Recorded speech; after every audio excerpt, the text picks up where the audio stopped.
सभी को सादर नमस्ते। आप सबका बहुत-बहुत स्वागत है हमारे प्रहरी चैनल में।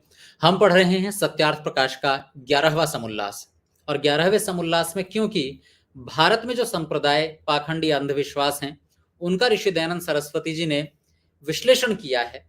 उनकी एक तरह से तहकीकात की है और उसमें वो क्या निर्णय निकालते हैं जो समाज के लिए उपयोगी है, समाज के विकास के लिए बहुत ज़रूरी है, उस पर हम लोग चर्चा कर रहे हैं। तो आइए आज हम 3-4 विषयों के बारे में चर्चा करेंगे, जिनमें सबसे पहले हम चर्चा करेंगे गयासुर के बारे में। गयासुर कौन थे और क्यों हम गयासुर के बारे में बात कर रहे हैं? क्योंकि गया नाम की एक जगह है, बिहार में स्थान पड़ता है। वहाँ के बारे में कोई एक मान्यता चली हुई है, उस पर चर्चा करेंगे। दूसरी हम बात करेंगे बैजनाथ के बारे में। तीसरी चर्चा होगी कलकत्ते में जो काली का मंदिर है, बल्कि पूरा कलकत्ता काली के नाम से ही जाना जाता है, उस पर भी चर्चा करेंगे।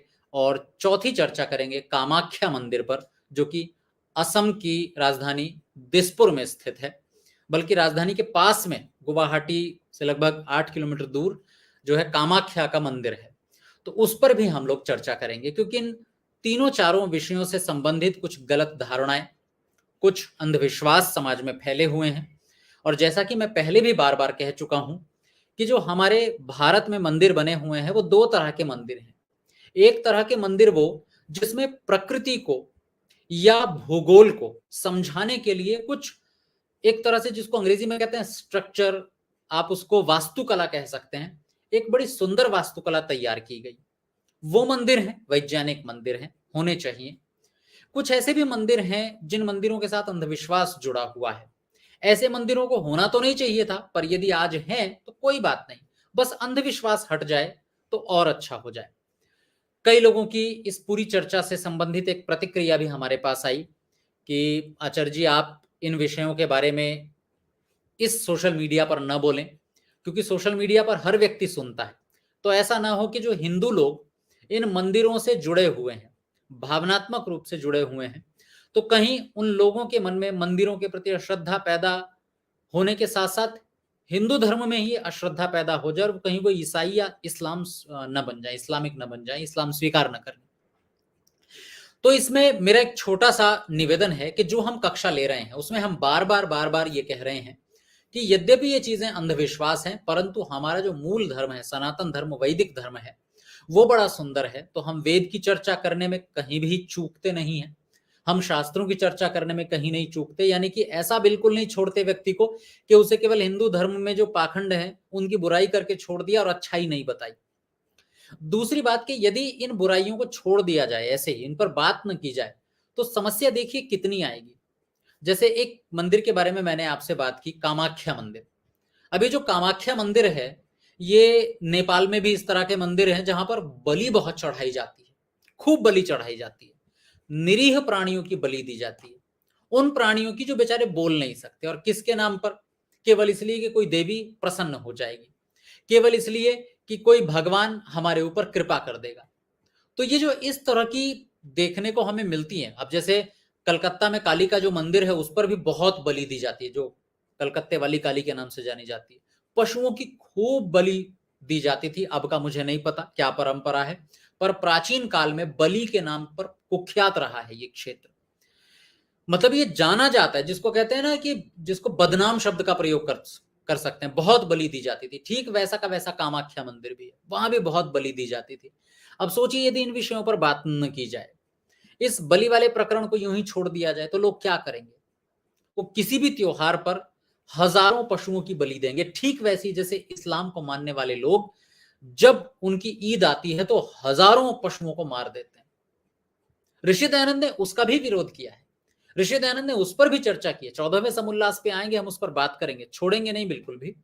और ये प्रयास करेंगे कि एक मनुष्य को, चाहे वो इस्लाम धर्म को मानता है, उसे समझ में आए कि सामने वाला पशु है, एक निरीह पशु है, उसे भी जीने का अधिकार है। बस इतना समझ ले। आपको ईश्वर के प्रति श्रद्धा प्रकट करनी है, अल्लाह के प्रति अपनी निष्ठा दिखानी है, और भी तरीके हो सकते हैं, कम से कम ये तो ना किए जाएं। तो ऐसे हिंदुओं में भी यदि बलि की प्रथा है तो वो ना हो, कम से कम उसको समझें। और जिस तरह से आंख बंद करके हिंदू धर्म को लोग आजकल पाखंड का बहुत ज्यादा प्रचार प्रसार कर रहे हैं, तो पूरी संभावना है कि ये फिर से परंपराएं शुरू हो सकती हैं। चलिए, तो आइए हम चर्चा प्रारंभ करते हैं आज के विषय पर। जो लोग जुड़े हुए हैं वीडियो को लाइक कर दीजिए, चैनल सब्सक्राइब कर दीजिए। हमें सहयोग करना चाहते हैं आर्थिक, तो डिस्क्रिप्शन में बैंक अकाउंट की डिटेल है, स्लाइड में फ़ोन नंबर है, और यदि आपके मन में कोई प्रश्न हो तो कमेंट बॉक्स में लिख सकते हैं। सबसे पहले ऋषि दयानंद सरस्वती जी चर्चा करते हैं गयासुर की। कल जैसे कि हमने बात की थी काशी में जो मंदिर बना हुआ है, काशी विश्वनाथ मंदिर, कि उसमें किस तरह से एक बड़ी अजीब सी हमारे ईश्वर को बदनाम करने वाली कथा जोड़ दी गई कि पहले तो लोग शिव पर भरोसा करके उन्होंने मुगलों से लड़ाई ही नहीं लड़ी कि शिव अपने आप रक्षा करेंगे। लेकिन जब शिव को लगा कि रक्षा हो ही नहीं सकती, तो स्वयं किसी बावड़ी में या किसी कुएं में कूद गए, और जो लाट भैरव करके और साथ में वेणी माधव जो कि विष्णु के अवतार माने जाते हैं, उन्हें किसी ब्राह्मण के घर में छिपा दिया, या वो खुद एक ब्राह्मण के घर में जाके छिप गए। अब सोचो, ये जो कथा है जिसने भी प्रचलित की है, मूल कथा नहीं है, ये वास्तविकता नहीं है, लेकिन जो लोग इसको वास्तविक मानते हैं, सोचिए कि ये कितना अपमानित करती है हमारे पूर्वजों को। अगर सच में उनको भगवान मानते हैं लोग, तो कम से कम इन कथाओं को तो न जोड़े कि एक मुगल से डर गए शिव, एक मुगल से डर गए विष्णु।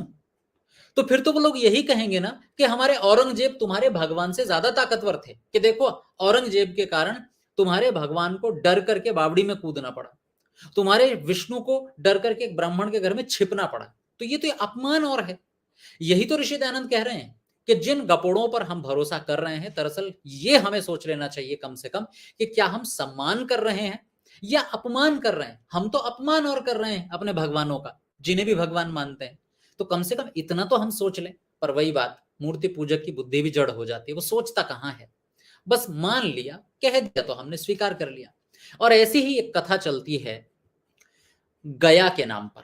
जैसा कि मैंने आपसे कहा, प्रश्न करने वाले प्रश्न पूछते हैं कि जी गया में लोग श्राद्ध करने के लिए जाते हैं। बिहार में जो गया स्थित है, वो प्रसिद्ध इस बात के लिए है कि वहां कोई व्यक्ति अगर अपने माता पिता का पिंड दान करेगा, अगर वो श्राद्ध वहां जाकर के करेगा गया में, तो माता पिता के जितने भी पाप थे वो सारे धुल जाएंगे। ये मान्यता बनी हुई है।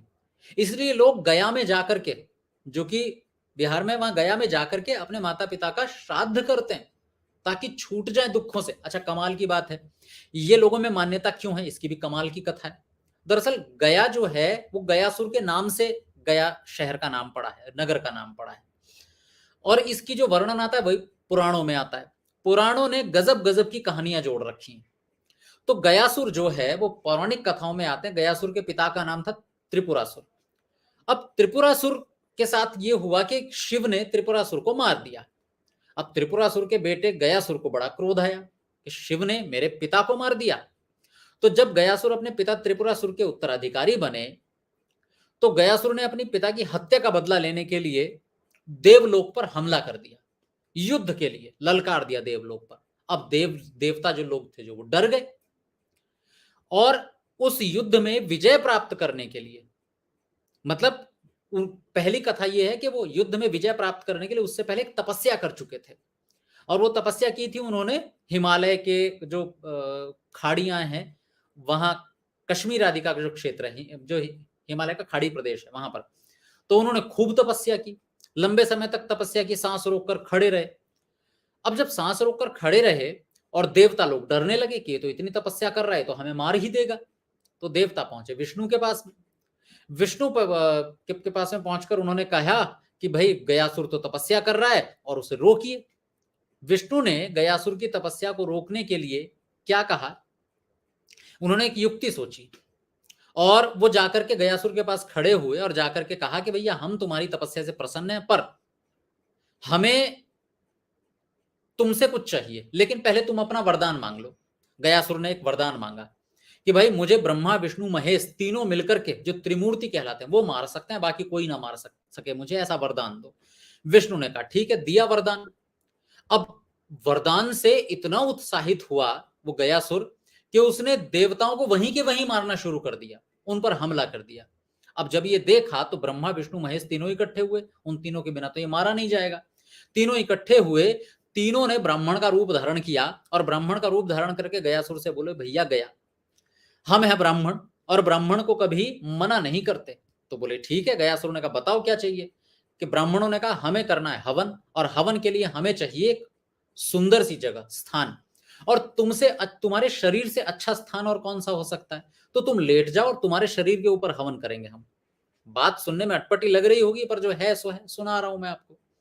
तो तीनों ब्राह्मण जो कि ब्रह्मा विष्णु महेश थे, ब्राह्मणों का रूप धारण किया हुआ था, उन्होंने कहा कि तुम्हारा शरीर चाहिए हमें, इस पर हवन करेंगे। गयासुर ने कहा ब्राह्मण मांग रहे हैं, मना तो नहीं कर सकता। तो गयासुर लेट गया, और कमाल की बात है, जब वो लेट गया तो वो कई कोस तक, मतलब कई, बहुत एक पूरा नगर बस जाए इतनी दूर तक उसने अपना शरीर फैला लिया। तो ब्राह्मणों ने उसके शरीर पर हवन करना शुरू किया। अब जैसे ही वो लेट रहा था गयासुर, उसने शरीर को बहुत बड़ा किया, और लेट जब रहा था तो सिर का वजन ज्यादा हो गया। अब अगर पूरा शरीर बढ़ रहा है तो सिर तो कम से कम एक गांव के बराबर तो बन ही जाएगा।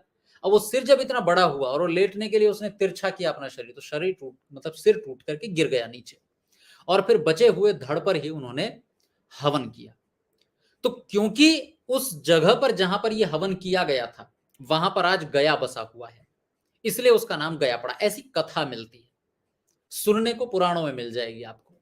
लेकिन फिर जब देखा कि भाई गया ने अपना पूरा शरीर ही दे दिया हमें कि हवन कर लो इस पर, तो फिर वहां एक किंवदंती बन गई कि देखो जो भी व्यक्ति यहां आएगा, क्योंकि ये गयासुर का शरीर है, ये पूरा गया नगर गयासुर का शरीर है, और उसने इतना बड़ा त्याग किया था, इसलिए यहां जो भी व्यक्ति अपने पितरों का श्राद्ध करेगा तो पितर लोगों के सारे पाप छूट जाएंगे। ये इस तरह की किंवदंती चलती है। तो सवाल पूछने वाले सत्यार्थ प्रकाश में ऋषि दयानंद से प्रश्न पूछते हैं कि भैया गयासुर में एक कमाल का चमत्कार होता है क्या, कि देखो कि जो माता पिता है ना, हमारे पितर जो अब जीवित नहीं है, अगर वहां पिंड दान किया जाए, पिंड दिया जाए, तो माता पिता हाथ निकाल के स्वयं पिंड लेते हैं, ऐसा हमने सुना है। मतलब मृत माता पिता स्वयं भोजन अपने हाथ से लेते हैं। तो क्या ये बात झूठ है? ऋषि दयानंद कह रहे हैं 100% झूठ है, क्योंकि गपोड़ लोग करते ही ऐसे हैं। वो क्या करते हैं कि कुछ लोगों को नीचे गड्ढे में बैठा देते हैं, ऊपर ढक देते हैं पराली, घास ढक देते हैं, और जब उस पराली के तूड़ के ऊपर, तिनकों के ऊपर कुछ रखा जाता है खाने के लिए, वो तुरंत हाथ से उठा लेते हैं। मतलब ये तो कुल मिलाकर के एक तरह से समाज को ठगने की तकनीक है, और कुछ भी नहीं है। इसलिए जिनको लगता है कि वहां जाकर के सारे पाप छूट जाएंगे, तो ये तो लोगों को पापी और बना देगी प्रक्रिया। सबको पता चल जाएगा कि सारे पाप तो छूट ही जाने हैं, भर भर के पाप करेंगे। और लोगों ने भर भर के पाप किए भी, खूब पाप किए, और जाकर के बस वहां पर पिंडदान कर देंगे, वहां पर जाकर के श्राद्ध कर देंगे, सारे पाप छूट जाएंगे। इसी तरह से एक जो किंवदंती चलती है, पौराणिक गपोड़ चलती है, वो चलती है वैजनाथ जो महादेव की। और वैजनाथ के साथ में कहानी जुड़ी हुई है। क्या कहानी है कि जब रावण ने, आपने कहानी सुनी होगी कि रावण ने शिव को प्रसन्न करने के लिए, शिव की तपस्या करने के लिए खूब एक पैर पे खड़ा रहा, और सर्दी गर्मी सहन की, और तपस्या भी कैसे किया करता था रावण, कि बरसात हो रही है तो बरसात में केवल एक चबूतरे पे बैठ के तपस्या करेगा, सर्दी चल रही है तो यहां गले गले तक पानी में खड़े होकर के तपस्या करेगा, और गर्मी हो रही है तो अपने चारों ओर आग जला करके तपस्या करेगा। इतनी घोर तपस्या की। लेकिन जब शिव प्रसन्न नहीं हुए तो उसने तलवार उठाई और अपना एक सिर काटा और चढ़ा दिया, फिर दूसरा सिर काटा, चढ़ा दिया, तीसरा, चौथा, पांचवा, छठा, सातवां, आठवां, नौवां सिर काटा और चढ़ा दिया। और जैसे ही तलवार उठा करके 10वें सिर पर मारने वाला था, शिव प्रकट हुए और प्रसन्न होकर के बोले कि हम प्रसन्न हैं, और बताओ क्या चाहिए। रावण बड़ा चतुर व्यक्ति था, उसने कहा मुझे कुछ नहीं चाहिए, मैं तो आप ही को अपनी लंका में ले जाना चाहता हूं, मुझे कुछ नहीं चाहिए आपसे, मुझे तो सीधे सीधे शिव चाहिए। बोले सीधे शिव चाहिए तो कैसे चाहिए? तो बोले शिवलिंग दे दो, और ये शिवलिंग मैं लंका में ले जाऊंगा और वहां स्थापित करूंगा, अनुमति दीजिए मुझे।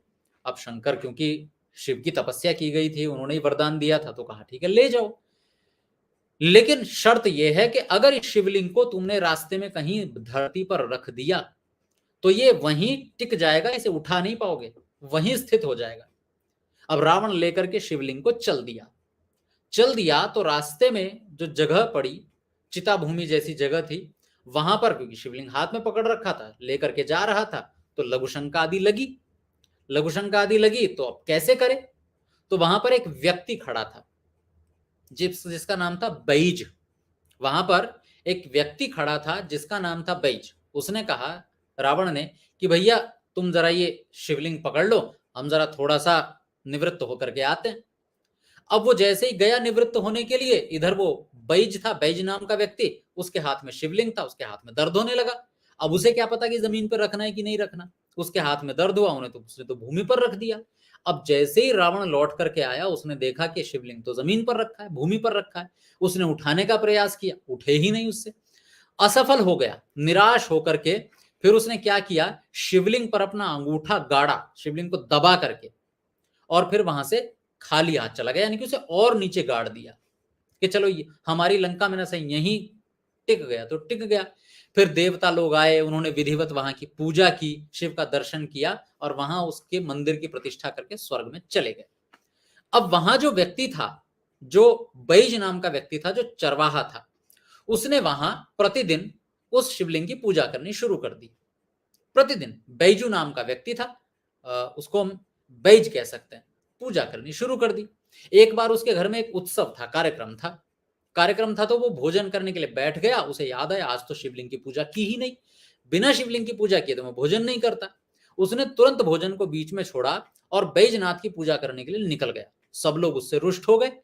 रुष्ट इसलिए हो गए कि आज इसने पूजा किए बिना खाने खाने वाला था ये तो। लेकिन शिव और पार्वती आए कि देखो इसको याद आया और इसने बीच में खाना छोड़ दिया, और बीच में खाना छोड़ करके मैं हमारी पूजा के लिए आया। तो शिव पार्वती फिर प्रकट हुए और उस बैजी को वर दिया।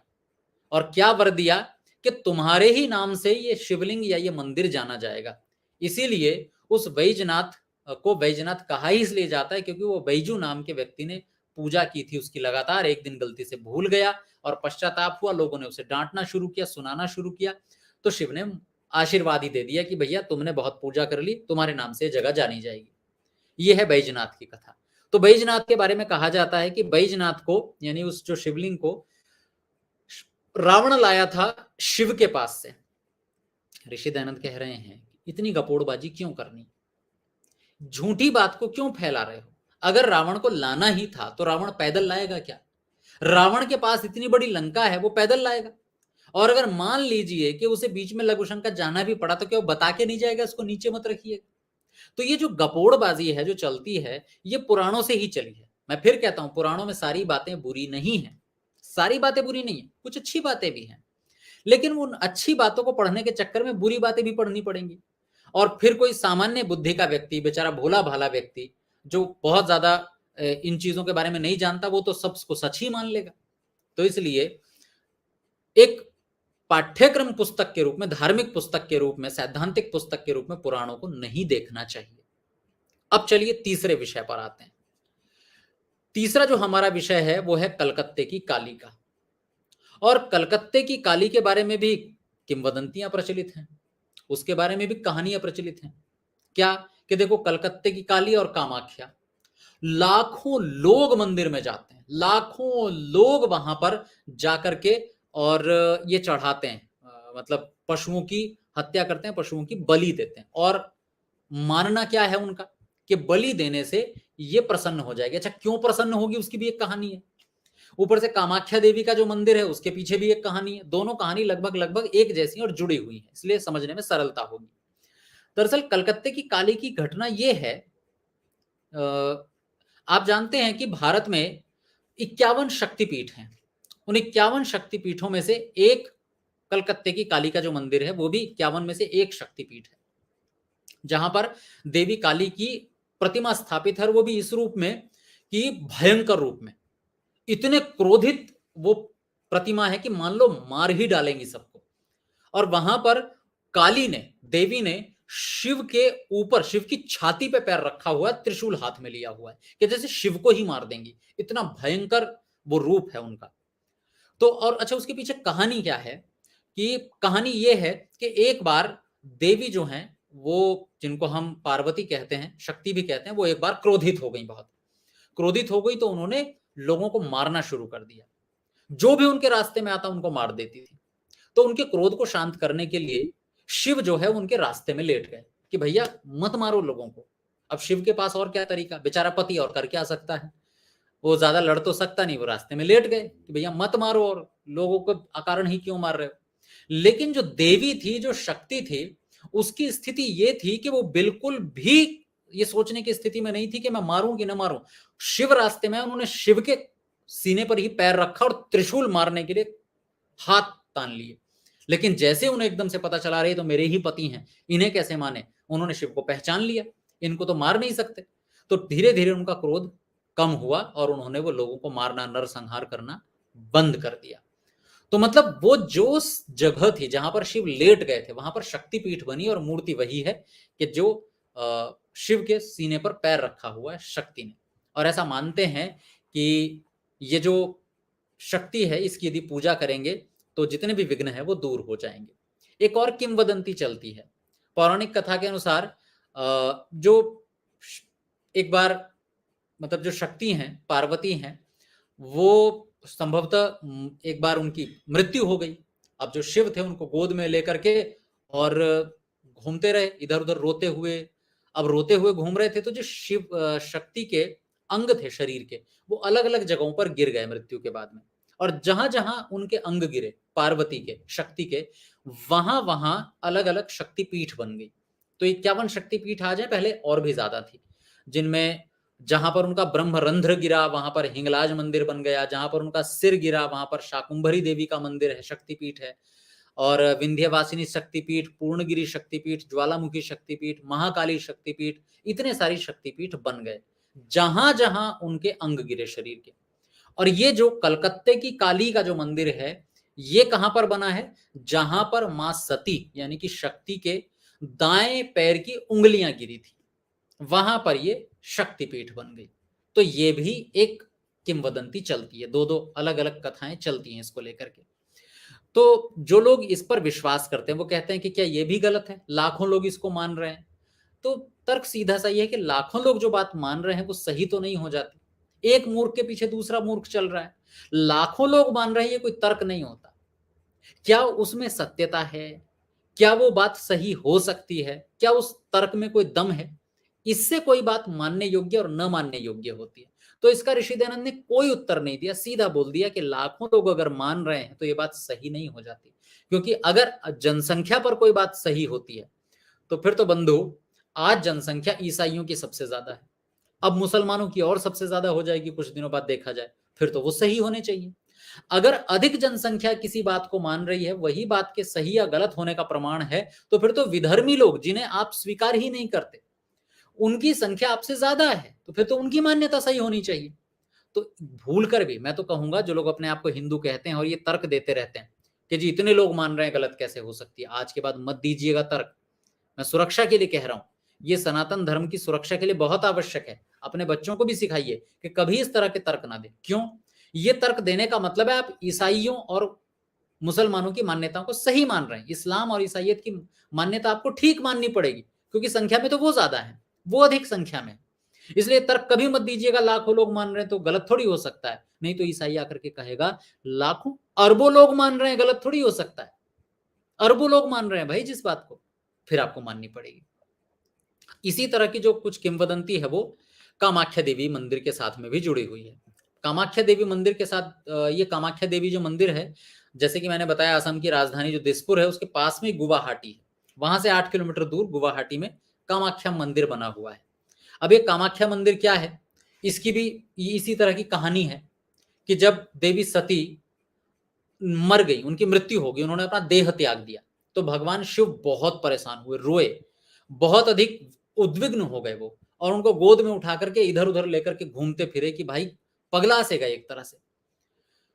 तो फिर जब सब लोगों को लगा कि भाई भगवान शिव तो पागल होते जा रहे हैं, इनको किसी तरह से समझाना चाहिए, रोकना चाहिए, कोई तरीका समझ में आ नहीं रहा कैसे रोकें।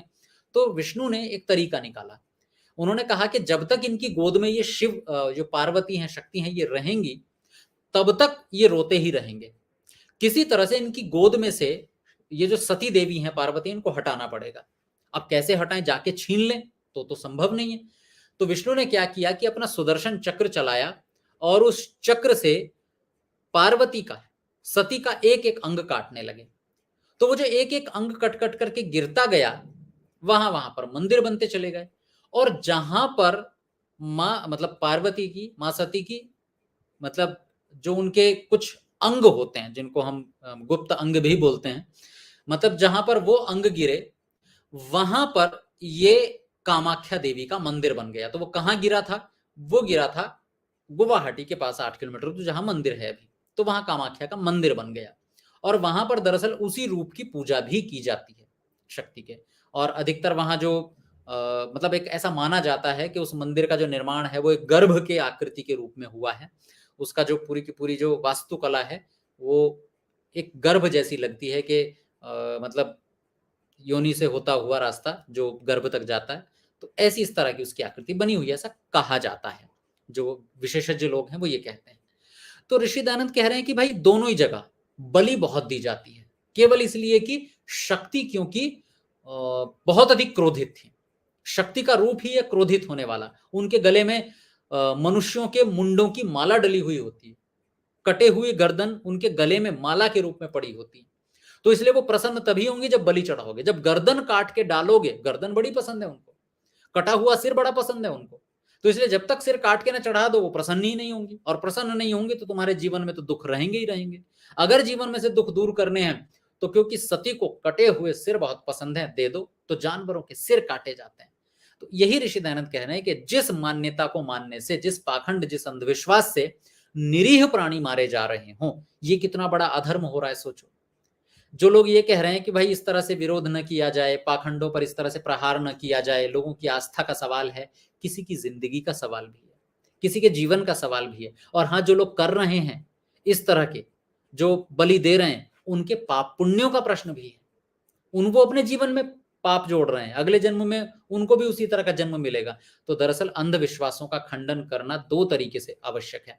सबसे पहला, प्राणियों की जान बचेगी। दूसरा, जो मारने वाले व्यक्ति हैं, बलि देने वाले, उनके जीवन में जो पुण्य घट रहे हैं और पाप बढ़ते चले जा रहे हैं, उन पापों की संख्या भी कम होगी ताकि उनको अगला जन्म अच्छा मिले। तो दोनों दृष्टियों से पाखंड का खंडन बहुत आवश्यक है।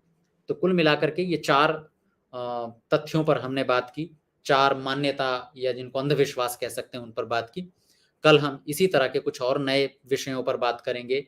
जैसे जगन्नाथ के मंदिर में कुछ चमत्कार आदि हमें बताते हैं, कहे जाते हैं कि ऐसे ऐसे चमत्कार वहां पर होते हैं। भैरवी चक्र जो है वहां पर भी चमत्कार माने जाते हैं। इन सब चमत्कारों के बारे में, शालिग्राम जो है, इन पर हम कल चर्चा करेंगे। आज इस चर्चा को यहीं विराम देते हैं। मैं जानता हूँ आप लोगों के बहुत सारे प्रश्न होंगे, लेकिन क्योंकि आज मुझे थोड़ा सा कुछ कार्य है तो उस कार्य को करना है, इसलिए आज मैं प्रश्न आदि नहीं ले पाऊंगा। निवेदन है जितने लोग जुड़े हैं वीडियो को लाइक कर दीजिए, चैनल को सब्सक्राइब कर दीजिए। मन में कोई प्रश्न हो तो कमेंट बॉक्स में लिख दीजिएगा, आने वाले कक्षाओं में हम इन प्रश्नों को अवश्य लेंगे। और आप हमें सहायता करना चाहते हैं, आप हमें सहयोग करना चाहते हैं तो डिस्क्रिप्शन में हमारे बैंक अकाउंट की डिटेल है, स्लाइड में फ़ोन नंबर भी, सहायता भी कर सकते हैं। आप सबका बहुत बहुत आभार, धन्यवाद। ओम शांति।